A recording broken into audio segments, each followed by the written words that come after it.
লম্বা লম্বা শঙ্খ ফুয়ের মতন ফুট দিতে হবে। হ্যাঁ, লম্বা যতটুকু লম্বা পারবা, টিক টিক টিক টিক শব্দ হবে যতক্ষণ ততক্ষণ। এশিয়ান হাইওয়েতে দুর্ঘটনা রুখতে একাধিক উদ্যোগ গ্রহণ করলো হাসিমারা ট্রাফিক পুলিশ। শীত পড়েছে, সড়কে এখন দৃশ্যমানতা কম, আর দৃশ্যমানতা কম থাকায় দুর্ঘটনা ঘটে মাঝে মধ্যেই। এই দুর্ঘটনা যাতে না ঘটে এই জন্য নানাবিধ উদ্যোগ নিচ্ছে ট্রাফিক পুলিশ। হাসিমারা 10 নং এলাকায় সড়কে লাইট হয়েছে। এই এলাকাটি অন্ধকার থাকায় রাতে দুর্ঘটনার আশঙ্কা লেগেই থাকে, তাই এই এলাকায় লাইট বসানো হয়েছে। এছাড়া ট্রাক চালকদের চা পান করানো হচ্ছে যাতে তাদের ঘুম ভাব কাটানো যায়।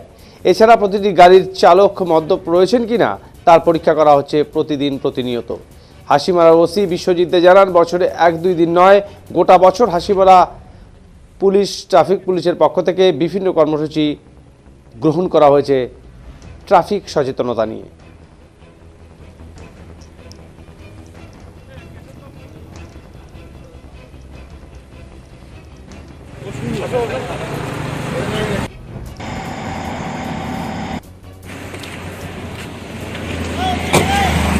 হাতটা এরকম করে রেখে তার মধ্যে ফুট দিতে হবে। 6-7 বার টিক টিক টিক টিক আওয়াজ হবে, যতক্ষণ আওয়াজ হবে একদমই ফুটতে হবে।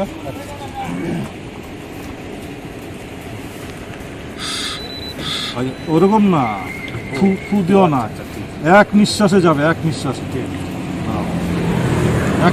যাবে লম্বা। শঙ্খ যেরকম ফুটে ওরকম।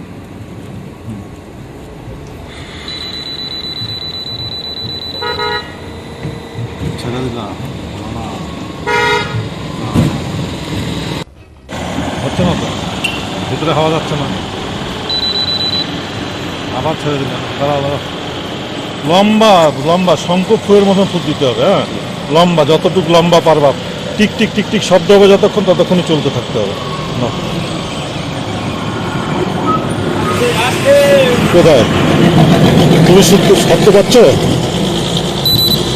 আরে একবারে দিয়ে তো কথাই বোঝো না।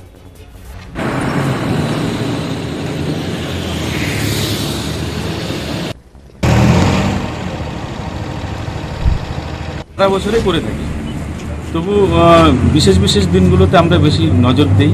যেমন এখন শীতের সিজন, রাস্তায় কুয়াশা, সেই সময় আমরা দূরপাল্লাগামী যে ট্রাক ড্রাইভারগুলো থাকে তাদেরকে আমরা অনেক সময় ভোরবেলা আমরা বিভিন্ন জায়গায় দাঁড় করিয়ে গরম চা, তারপর জল প্রোভাইড করি, ওদের জন্য ঘুমের চোখ লেগে না যায় সেটার থেকে জাগানোর আমরা চেষ্টা করি।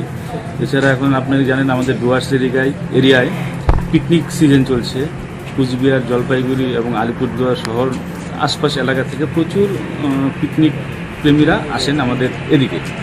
বিশেষ করে চিলাপাতা জঙ্গলের মাঝখান দিয়ে ওনারা মাদারিহাট এবং তোপসা রিভার, জয়গাঁ সাইডে পিকনিক করতে আসেন। তখন আমরা সকালবেলা আমাদের পুলিশের তরফ থেকে প্রতিটা গাড়ি এবং পিকনিক পার্টিকে দাঁড় করিয়ে সতর্ক করে দিই, বিশেষ করে ড্রাইভারদের, যে আপনারা যাচ্ছেন, আপনার হাতেই এতগুলো লোকের জীবনের সুরক্ষা, আপনি মদ্যপান করবেন না, সে সতর্কগুলো আমরা করি, রেগুলার বেসিসে আমাদের হয়। এরপর যখন ওরা ব্যাক করে তখন আমরা একটু স্ট্রিক্টভাবে প্রসিকিউশনের চেষ্টা করি, ভালো করে আমরা চেক করি। আমাদের কাছে ব্রিথ অ্যানালাইজার রয়েছে, সেই ব্রিথ অ্যানালাইজার দিয়ে আমরা ড্রাইভারদেরকে চেক করি যে ওরা মদ্যপান করে চালাচ্ছে কিনা। যদি পাই তাহলে আমরা প্রসিকিউশন করি, লিগাল অ্যাকশন করি। লাইটও লাগানো উচিত, এরকম কর্মসূচি আমাদের সবসময় চলে। তারপর আমার পিছনে দেখতে পারেন এই যে দলসিংপাড়া থেকে এই রোডটা অন্ধকার ছিল, আমরা আমাদের জেলা পুলিশের তরফ থেকে লাইটের ব্যবস্থা করেছি যেন অন্ধকার কেটে যায়, মানুষের ড্রাইভারদের, গাড়ি চালকদের জন্য সুবিধা হয়, সেটা করি আমরা। তারপর আমার ট্রাফিক ওসি হয়েছেন, লাগাতার বিভিন্ন কর্মসূচি নেওয়া হয় সতর্কতামূলক, সারা বছরে।